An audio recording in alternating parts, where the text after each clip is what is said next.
এলাকার মুসলমান আল্লাহ নবী দোয়া শিখাইয়া দেয় উম্মত শয়তানরে তো আল্লাহ পাওয়ারফুল একটা ক্ষমতা দিছে যদি বান্দা নামাজে দাঁড়ায় সেখানেও শয়তান গিয়া বান্দাকে ওয়াসওয়াসা দেয় ধোঁকা দেয় বান্দা ঘুমাইয়া থাকে সেখানেও ধোঁকা দেয় বান্দা ওয়াজের ময়দানে বসে সেখানেও তারে ধোঁকা দেয় এজন্য আল্লাহ নবী কয় যেখানে যাইবা যে অবস্থায় থাকবা ধোঁকা থেকে আর মিস হবে না যখন তুমি বাথরুমে ঢুকবা তখনও তোমারে ওয়াসওয়াসা দিবে এজন্য নবী দোয়া শিখাইয়া দেয় আল্লাহুম্মা ইন্নী আউযু বিকা মিনাল খুবুসি ওয়াল খাবাইস আল্লাহ নবী বলে বাথরুমে ঢোকার আগে ঢোকার আগে শয়তানের ওয়াসওয়াসা থেকে আল্লাহর থেকে পানা চেয়ে নাও ও আল্লাহর বান্দারা বৃদ্ধ বাবা বৃদ্ধ হয়ে গেলাম জীবনটা শেষ হয়ে গেল এখনো পর্যন্ত এগুলো জানলাম না ও আল্লাহর বান্দারা এই যে মাদ্রাসার ছোট ছোট তালেবুল ইলম যারা আছে নুরানি মাদ্রাসায় নুরানি শাখায় যারা পড়ে এদেরকে যদি দাঁড় করায় জিজ্ঞেস করা হয় বাবা তুমি বলো বাথরুমে ঢোকার দোয়া কোনটা বলে দিতে পারবে বের হওয়ার দোয়া কোনটা তাও বলে দিতে পারবে এমনকি প্রত্যেকটা মাসনুম দোয়া তাদেরকে সুরে সুরে মুখস্থ করায় দেওয়া হয় এই আল্লাহর বান্দা মুরব্বি বাবা এখনো সময় আছে নিজের নাতিটারে নিজের সন্তানটারে এই রকম নুরানি মাদ্রাসায় ভর্তি করাইয়া দাও কারণ কি ফায়দা হবে জানো নুরানি মাদ্রাসায় যখন সন্তানটারে ভর্তি করানো হয় তখন এই সন্তানটারে প্রথমেই এই মাসনুম দোয়াগুলো শেখানো হয় মাখরাজগুলি মুখস্থ করানো হয় আরবি হরফ সুন্দর করে শেখানো হয় ওযু কেমনে করে প্র্যাকটিক্যাল দেখাইয়া দেওয়া হয় সময় যদি থাকে 3 দিন করে তাবলীগে সময় লাগাও সময় যদি থাকে এক চিল্লা লাগাইয়া দাও যা কিছুর প্রয়োজন জীবন চালানোর জন্য সব কিছু শিক্ষা অর্জন করা যাবে ঠিক কিনা আল্লাহর বান্দারা ইবলিসকে আল্লাহ 3টা জিনিস দিয়া দিলেন আল্লাহ কয় যাও এত সম্মান আমি আল্লাহ তোমারে দিলাম এই সম্মানের আসন ছেড়ে এখন তুমি হিন্দুস্তানের অধিবাসী হইয়া যাইবা ওখানেই তোমার চলমান ওখানেই তোমার বসবাস সব কিছু হবে ইবলিসকে আল্লাহ বিদায় দিয়ে দিল তবে এখানে একটা জিনিস বুঝার হলো জানার হলো ইবলিস আল্লাহর কাছে 3টা নিয়ামত চাইলো এই নিয়ামত 3টা আল্লাহ তাআলা ইবাদতের বিনিময়ে দিয়ে দিল আল্লাহর নবী জানায় উম্মত আমরা যে আমল করি ইবাদত করি আজ এই বয়ান শোনার জন্য অনেক দূর দূরান্ত থেকে আসছি বলে এই আশা বলা শোনা একমাত্র মালিকের জন্য দুনিয়ার কোনো স্বার্থের জন্য হবে না দুনিয়ার স্বার্থের জন্য যদি হয় পরকালে কিছুই পাইবা না এবার প্রশ্ন হতে পারে হুজুর তাহলে তো আমাদের অনেক চাওয়া পাওয়া আছে কেমনে চাইবো আল্লাহ নবী বলে উম্মত আদ-দুআ মুখুল ইবাদা দোয়া হলো ইবাদতের মগজ ও বান্দা তোমার যদি কোনো জিনিসের প্রয়োজন হয় কিছু চাইতেই হয় তাহলে তুমি দোয়ার মাধ্যমে আল্লাহর কাছে চাইতে থাকো কারণ হলো দোয়া এমন একটা মেডিসিন এমন একটা আমল বলে দোয়ার মাধ্যমে বান্দার চাহিদাগুলো আল্লাহ থেকে মিটায় নেওয়া যায় বান্দার যত হাজত আছে দোয়ার মাধ্যমে পূরণ করায় নেওয়া যায় এজন্য নবীরাও দোয়া করছে পীর মাশায়েখ ওলি আউলিয়া গাউস কুতুব সবাই দোয়া করছে দোয়ার মধ্যে চাইলে আল্লাহ বান্দার চাওয়া অপূর্ণাঙ্গ রাখে না কথা বলেন ঠিক কিনা এলাকার মুসলমানের জন্য নবী বলেন ক্বালা রাসূলুল্লাহ সাল্লাল্লাহু আলাইহি ওয়া আলিহি ওয়া সাল্লাম ইন্না রাব্বাকুম হাইয়ুন কারীম ইস্তাহি মিন ইবাদিহি ইযা রাফা আল্লাহর নবী বলেন এই দুনিয়ার উম্মাত শুনে নাও আল্লাহ তাআলা কি সুন্দর করে কথা বললেন নবী জানায় দেন হাদিসের মাধ্যমে আল্লাহর নবী বলেন 1 নম্বর গুণ আল্লাহ হলেন চিরঞ্জীব 2 নম্বর গুণ আল্লাহ হলো দয়ালু আল্লাহ কয় তোমাদের রব চিরঞ্জীব তোমাদের রব দয়ালু এই 2টা গুণের কথা বইলা নবী জানাইয়া দেয় কোন আল্লাহর বান্দা যখন আল্লাহর কাছে হাত তুলে কোনো কিছু চায় তো আল্লাহ তারে খালি হাতে ফিরাইয়া দিতে লজ্জাবোধ করে সুবহানাল্লাহ মনে করেন আপনি একজন দানশীল ব্যক্তি সব সময় মুসাফিরকে দেন কথার কথা বুঝাবার জন্য বলতেছি বাজারে গেলেন কেউ একজন হাত পাতলো মুসাফির আমাকে একটু সাহায্য করেন আপনি তারে দিতে পারলেন না অথবা আপনার পকেটে খুচরা নেই এই যে দিতে পারলেন না তারে যে না করলেন এই না করতে গিয়ে আপনার ভিতরে কেমন যেন একটা লজ্জা কাজ করে কথা বলেন আরে দিতে পারলাম ও ভাই আপনারা কি কষ্ট মানে কি বিরক্ত হইতেছেন না তাহলে হ্যাঁ না একটু কথা বলতে হবে সন্ধ্যার সময় যদি আপনারা ঘুমায় যান রাত্রে আরো পরে কি করবেন তাহলে বলেন নিজের কাছে নিজেকে একটু ছোট মনে হয় লজ্জা লাগে আরে মুসাফির বেচারা চাইলো দিতে পারলাম আল্লাহ নবী কয়, আরে বান্দা তুমি আল্লাহর কাছে চাইবা, আল্লাহ তোমারে খালি হাতে ফিরায় দিতে লজ্জাবোধ করে। তার মানে আল্লাহর কাছে যদি চাওয়ার মতো চাওয়া যায়, আল্লাহ খালি হাতে ফিরাবেন। সুবহানাল্লাহ বলে। চরমোনায়ের মরহুম পীর সৈয়দ ফজলুল করিম রহমতুল্লাহ আলাইহি তিনি বলতেন প্রত্যেক উদ্বোধনী বয়ানে, বাবা এই চরমোনাইতে সবাই এক উদ্দেশ্যে এক নিয়তে আসে নাই। কেউ আসছে খাইতে, কেউ ঘুরতে ফিরতে, কেউ পাগলের পাগলামি দেখতে, কেউ আনন্দ করতে। আবার এই মানুষের মধ্য থেকে একদল মানুষ আল্লাহ তাআলার রেজামন্দি হাসিলের জন্য আসছে। তো আমরা একটা পরিপূর্ণ শুদ্ধ নিয়ত করে ফেলি ইনশাআল্লাহ, যে আল্লাহ আমরাও যতক্ষণ এখানে থাকবো, যা শুনবো, যা বলবো, জবান খুলে উঁচু আওয়াজে বলেন একমাত্র কার জন্য? আরো জোরে আওয়াজ করে বলেন না কার জন্য? আল্লাহ আমাদেরকে কবুল করুক, পড়ি আমিন। আল্লাহ তাআলা দুনিয়াতে যখন খলিফা প্রতিনিধি আদমকে আল্লাহ সৃষ্টি করার খেয়াল পেশ করলেন, প্রথমত আল্লাহ তাআলা ফেরেশতাদের সাথে পরামর্শ করলেন, আমি দুনিয়াতে খলিফা বানাতে চাই, তোমরা কি বলো? ফেরেশতারা এক কথায় জবাব দিচ্ছিলেন, ক্বালু আতাজআলু ফীহা মান ইফসিদু ফীহা ওয়া ইয়াসফিকুদ দিমা। আল্লাহ তাদেরকে বানাবার কোনো প্রয়োজন নেই, দুনিয়ায় গিয়ে মারামারি করবে, কাটাকাটি করবে, হিংসা বিদ্বেষ ছড়াবে, রক্তপাত ঘটাবে। তাহলে কি করব? ওয়া নাহনু নুসাব্বিহু বিহামদিকা ওয়া নুকদ্দিসু লাক। আপনার প্রশংসা, আপনার গোলামি, ইবাদতের জন্য আমরাই যথেষ্ট।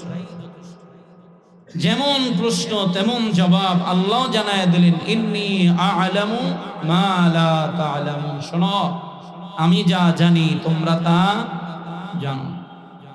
আল্লাহ তাআলা নিজ ইচ্ছায় আদম বানাইয়া এবার আল্লাহ ঘোষণা করলেন, وَإِذْ قُلْنَا لِلْمَلَائِكَةِ اسْجُدُوا لِآدَمَ فَسَجَدُوا إِلَّا إِبْلِيسَ।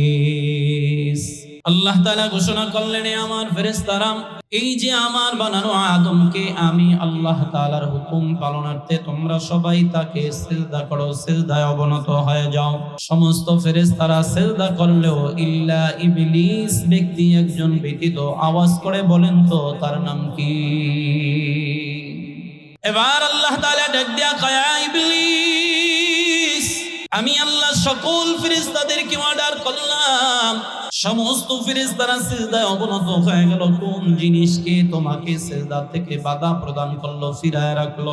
ইবলিস জবাব দিল, আনা খায়রুম মিনহু, মানে আমি তার থেকে ভালো। কয় তুমি তার থেকে কেমনে ভালো হইলা? এবার তিনি আবার জবাব দিলেন, খলাকতানি মিন নারিন ওয়া খলাকতাহু মিন তিন।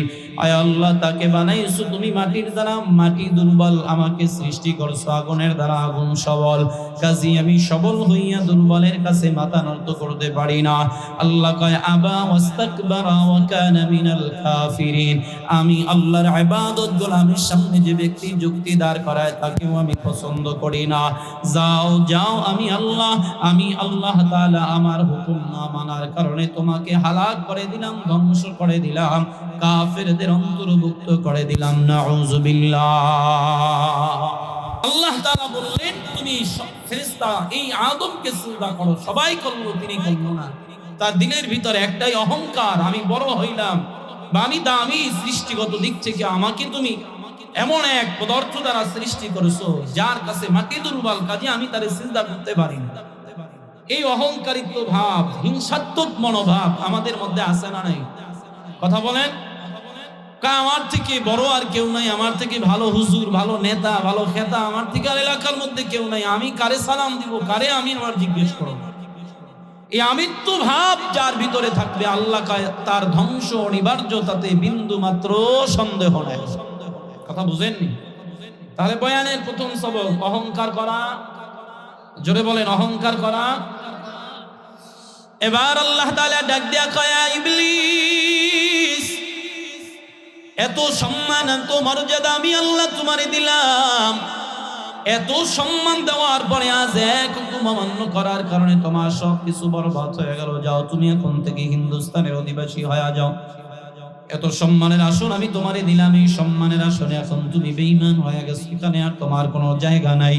আল্লাহ তাআলা তাকে যখন ঘাড় ধাক্কা দিয়া বের করে দিলেন, পাঠায় দিলেন, এমন সময় তিনি কৌশল করে আল্লাহকে বললেন, আল্লাহ তুমি আমাকে, আমি এতদিন পর্যন্ত তোমার ইবাদত করলাম, গোলামি করলাম, এর বিনিময়ে কি তুমি আমারে কিছুই দিবা না? এমনি এমনি কি তুমি আমারে ছাইরা দিলা? আল্লাহ কয়, ইবলিস, যা চাওয়ার দুনিয়ায় চেয়ে নিবি, কারণ আমি আল্লাহ তাআলা বেঈমানের বিনিময়টা দুনিয়ায় দিয়ে দিব, পরকালে তাদেরকে শাস্তি ছাড়া আর কিছুই দিব না। এই কৌশল অবলম্বন করে ইবলিস আল্লাহর কাছে বলতেছে, আল্লাহ, আমার তেমন কিছু চাওয়ার নাই, মোটামুটি তিনটা জিনিস আমি তোমার কাছে চাইবো, দিবানি। দুনিয়ার নিয়ামত যা চাইবি পাবি, কোনো সন্দেহ নাই। এবার ইবলিস ডাক দিয়া কয়, আল্লাহ, তুমি আমার ইবাদতের বিনিময়, রব্বি আনজিরনি ইলা ইয়াউমি ইবআসুন, আয় আল্লাহ, তুমি আমার গোলামির বিনিময় এই দুনিয়ায় যেহেতু দিয়া দিবা, সব পাওনা আমার মিটা দিবা, আমি তেমন কিছু চাই না, তুমি আমাকে অনির্দিষ্ট কালের জন্য একটা হায়াত দিয়ে দিবা।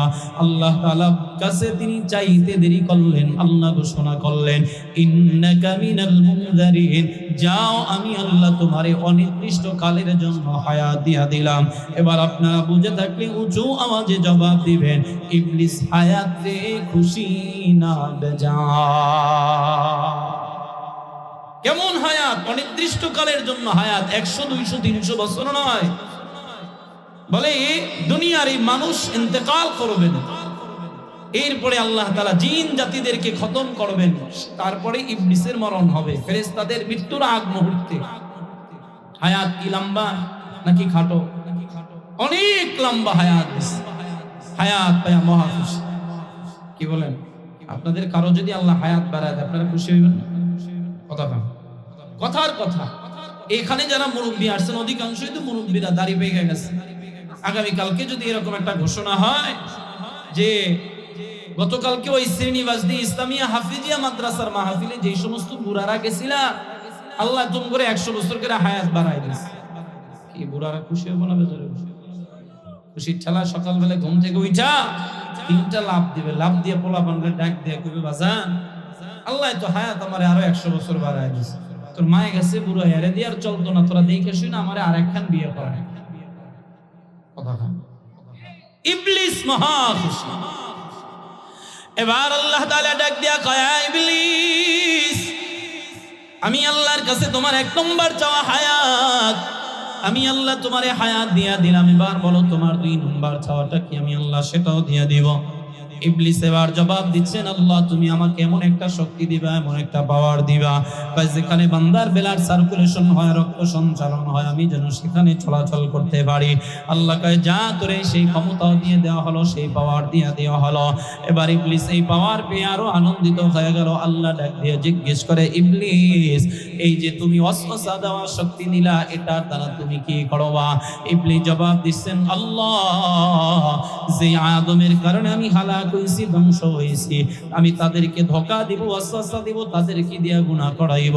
এক কথায়, যে আদমের কারণে আমি হালাক হইছি, আমিও দেখে নিব আদম কি করে জান্নাতে যায়। এবার আল্লাহ তাআলা ডাক দিয়া কয়, ইবলিস, তোমাকে আমি আল্লাহ পাওয়ার দিয়া দিলাম, তোমার কাজ ওয়াসওয়াসা দেওয়া, ধোঁকা দেওয়া। বান্দা তোমার ওয়াসওয়াসা পেয়ে, ধোঁকা পেয়ে বান্দার কাজ গুনাহ করা, গুনাহ করার পরে আবার আমি আল্লাহর কাছে ক্ষমা চাইবে। তার মানে তুমি ধোঁকা দিবা, বান্দা গুনাহ করবে, আবার আমার কাছে ক্ষমা চাইবে, আমি আল্লাহ আমার বান্দাকে মাফ করে দিব। কেমনে মাফ করব জানো?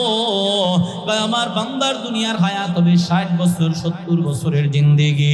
এই হায়াতে জিন্দেগির মধ্যে বান্দা দুনিয়াতে গুনাহ করবে 30 বছর, 40 বছর। এই বান্দা গুনাহটা করার পর ওই যে মাহফিলের ময়দানে হুজুরদের জবানের বয়ান শুনি না, নিজের জীবনের ভুলগুলো যখন আস্তে আস্তে ধরা পড়ে যাবে, অতঃপর ওই বান্দা ওই ময়দানে বসে খাস তওবা করে। শেষ মোনাজাতের সময় বান্দা হাত 2টা উপরের দিকে উঠাইয়া আমি আল্লাহর কাছে খাস তওবা করে ছোট্ট একটা দোয়া পড়বে, সময় ব্যয় হবে মাত্র 30 সেকেন্ড। সবাই আমার সাথে জবান খুলে দোয়াটা পড়ে নেন। রব্বানা যালামনা আনফুসানা ওয়া ইল্লাম তাগফির লানা ওয়া তারহামনা লানাকুনান্না মিনাল খাসিরিন। আল্লাহ তাআলা ডাক দিয়া কয়, ইবলিস শুনে নাও, আমার বান্দা 30 বছর গুনাহ করার পর এই যে 30 মিনিট সেকেন্ড সময় ব্যয় করে ছোট্ট দোয়াটা পরে আমি আল্লাহর কাছে ক্ষমা চাইতে দেরি হবে, আমি আল্লাহ বান্দার 30 বছরের গুনাহটারে মাত্র 30 সেকেন্ডের দোয়ার মাধ্যমে মাফ করে দিব। 30 বছরের গুনাহ 30 সেকেন্ডে যিনি ক্ষমা করতে পারে, যিনি জোরে আওয়াজ করে বলেন তার নাম কি? আরো জোরে আওয়াজ করে বলেন না তার নাম কি? এবার আল্লাহ তাআলা ঘোষণা করলেন, ইবলিসের মুখটা মলিন হয়ে গেল।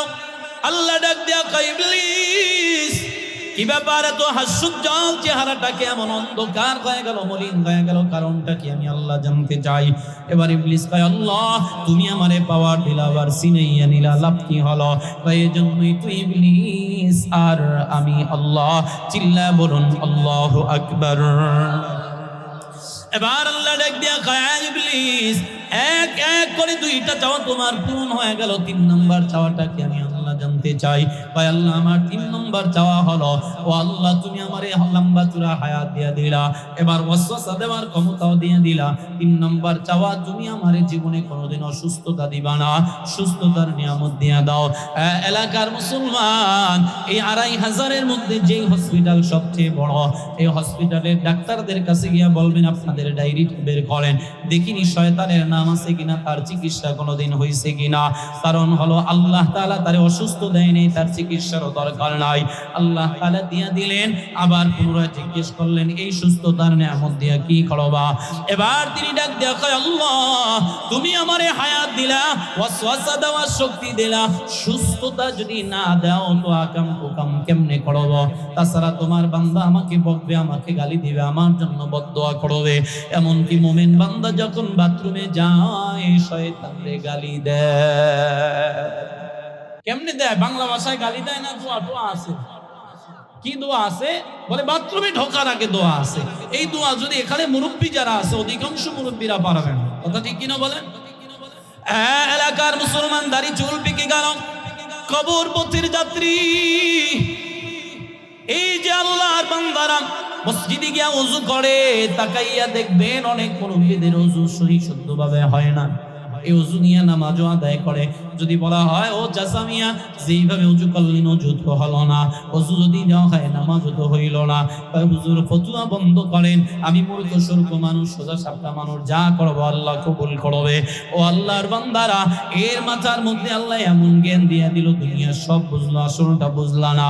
আল্লাহ কয়, ও বান্দা তুমি এই কথা বললে চলবে না, কবরে আসো, হিসাব মিলাইয়া দেখো, এরপর শাস্তি কাকে বলে আমি আল্লাহ বুঝাইয়া দেব। ঠিক কিনা?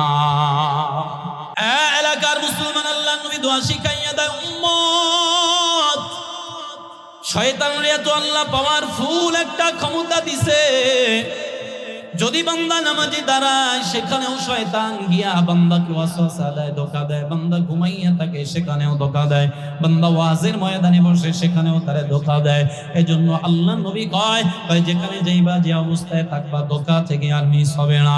যখন তুমি বাথরুমে ঢুকবা তখনও তোমারে ওয়াসওয়াসা দিবে। এজন্য নবী দোয়া শিখাইয়া দেয়, আল্লাহুম্মা ইন্নী আউযু বিকা মিনাল খুবুসি ওয়াল খাবাইস। আল্লাহ নবী বলে বাথরুমে ঢোকার আগে ঢোকার আগে শয়তানের ওয়াসওয়াসা থেকে আল্লাহর থেকে পানা চেয়ে নাও। ও আল্লাহর বান্দারা, বৃদ্ধ বাবা, বৃদ্ধ হয়ে গেলাম, জীবনটা শেষ হয়ে গেল, এখনো পর্যন্ত এগুলো জানলাম না। ও আল্লাহর বান্দারা, এই যে মাদ্রাসার ছোট ছোট তালেবুল ইলম যারা আছে, নুরানি মাদ্রাসায়, নুরানি শাখায় যারা পড়ে, এদেরকে যদি দাঁড় করায় জিজ্ঞেস করা হয়, বাবা তুমি বলো বাথরুমে ঢোকার দোয়া কোনটা, বলে দিতে পারবে? বের হওয়ার দোয়া কোনটা, তাও বলে দিতে পারবে। এমনকি প্রত্যেকটা মাসনুম দোয়া তাদেরকে সুরে সুরে মুখস্থ করায়া দেওয়া হয়। আল্লাহর বান্দা, মুরব্বী বাবা, এখনো সময় আছে, নিজের নাতিটারে, নিজের সন্তানটারে এই রকম নুরানি মাদ্রাসায় ভর্তি করাইয়া দাও। কারণ কি ফায়দা হবে জানো? নুরানি মাদ্রাসায় যখন সন্তানটারে ভর্তি করানো হয়, তখন এই সন্তানটারে প্রথমেই এই মাসনুম দোয়াগুলো শেখানো হয়, মাখরাজগুলি মুখস্থ করানো হয়, আরবি হরফ সুন্দর করে শেখানো হয়, ওযু কেমনে করে প্র্যাকটিক্যাল দেখাইয়া দেওয়া হয়। সময় যদি থাকে 3 দিন করে তাবলীগে সময় লাগাও, সময় যদি থাকে 1 চিল্লা লাগাইয়া দাও। যা কিছুর প্রয়োজন জীবন চালানোর জন্য সব কিছু শিক্ষা অর্জন করা যাবে। ঠিক কিনা? আল্লাহর বান্দারা, ইবলিসকে আল্লাহ 3টা জিনিস দিয়া দিলেন। আল্লাহ কয়, যাও এত সম্মান আমি আল্লাহ তোমারে দিলাম, এই সম্মানের আসন ছেড়ে এখন তুমি হিন্দুস্তানের অধিবাসী হইয়া যাইবা, ওখানেই তোমার চলমান, ওখানেই তোমার বসবাস, সব কিছু হবে। ইবলিসকে আল্লাহ বিদায় দিয়ে দিল। তবে এখানে একটা জিনিস বুঝার হলো, জানার হলো, ইবলিস আল্লাহর কাছে তিনটা নেয়ামত চাইলো। এই নেয়ামত তিনটা আল্লাহ তাআলা ইবাদতের বিনিময়ে দিয়া দিল। আল্লাহর নবী জানায়, উম্মত আমরা যে আমল করি, ইবাদত করি, আজ এই বয়ান শোনার জন্য অনেক দূর দূরান্ত থেকে আসছি। বলে এই আশা বলা শোনা একমাত্র মালিকের জন্য, দুনিয়ার কোনো স্বার্থের জন্য হবে না।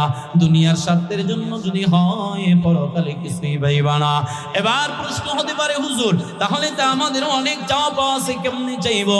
আল্লাহ নবী বলে, উম্মত আদ-দুআ মুখুল ইবাদা, দুআ হলো ইবাদতের মগজ। ও বান্দা, তোমার যদি কোনো জিনিসের প্রয়োজন হয়, কিছু চাইতেই হয়, তাহলে তুমি দুআর মাধ্যমে আল্লাহর কাছে চাইতে থাকো। কারণ হলো দোয়া এমন একটা মেডিসিন, এমন একটা আমল, বলে দোয়ার মাধ্যমে বান্দার চাহিদাগুলো আল্লাহ থেকে মিটায় নেওয়া যায়। বান্দার যত হাজত আছে দোয়ার মাধ্যমে পূরণ করায় নেওয়া যায়। এজন্য নবীরাও দোয়া করছে, পীর মাশায়েখ ওলি আউলিয়া গাউস কুতুব সবাই দোয়া করছে। দোয়ার মধ্যে চাইলে আল্লাহ বান্দার চাওয়া অপূর্ণাঙ্গ রাখে না। কথা বলেন ঠিক কিনা? এলাকার মুসলমানের জন্য নবী বলেন, ক্বালা রাসূলুল্লাহ সাল্লাল্লাহু আলাইহি ওয়া আলিহি ওয়া সাল্লাম, ইন্না রাব্বাকুম হাইয়ুন কারীম ইস্তাহি মিন ইবাদিহি ইযা রাফা। আল্লাহর নবী বলেন, এই দুনিয়ার উম্মাত শুনে নাও, আল্লাহ তাআলা কি সুন্দর করে কথা বললেন, নবী জানায় দেন হাদিসের মাধ্যমে। আল্লাহর নবী বলেন, এক নম্বর গুণ আল্লাহ হলেন চিরঞ্জীব, দুই নম্বর গুণ আল্লাহ হলো দয়ালু। আল্লাহ কয় তোমাদের রব চিরঞ্জীব, তোমাদের রব দয়ালু।